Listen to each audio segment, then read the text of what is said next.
আমাদের দেশে কিছু রাজনীতিবিদ আছে, তারা যদি ক্ষমতা পায় তারা মাতাল হয়ে যায়। সকালে কি কয়, বিকেলে কি কয়, তারা নিজেও জানে না। চিনি চোরের পার্থ সংসদে এখন বড় বড় কথা কয়। তার আগের এক বক্তব্যতে কইছে যে এই সংবিধান দিয়ে মানুষের উপর জুলুম নির্যাতন করা হয়েছে, ঠিক আছে, এই সংবিধান পরিবর্তন করা দরকার।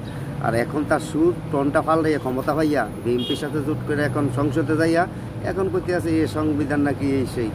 আসলে এগুলোর কিছু কিছু মানুষ আছে নির্লজ্জ একবারে, এটি কোনো লজ্জা সরম নাকি, ঠিক আছে। এই যে তাল বাহানা করে সংবিধান লইয়া আর জুলিয়া সনদ লইয়া, হাসিনার থেকে ক্ষমতাবান ব্যক্তি আমার মনে হয় না পৃথিবীতে আর কোনো একটা আছিল।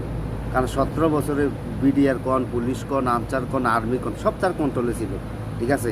আর এত বড় একটা সংগঠন কিন্তু টিকতে পারে নাই, বাংলাদেশের মানুষের আন্দোলনের মুখে টিকতে পারে নাই। আর বিএনপি তো একটা শুনে উঠি, ঠিক আছে, তারারে ফালাইতে একটা 2 দিনের সময় লাগতো না।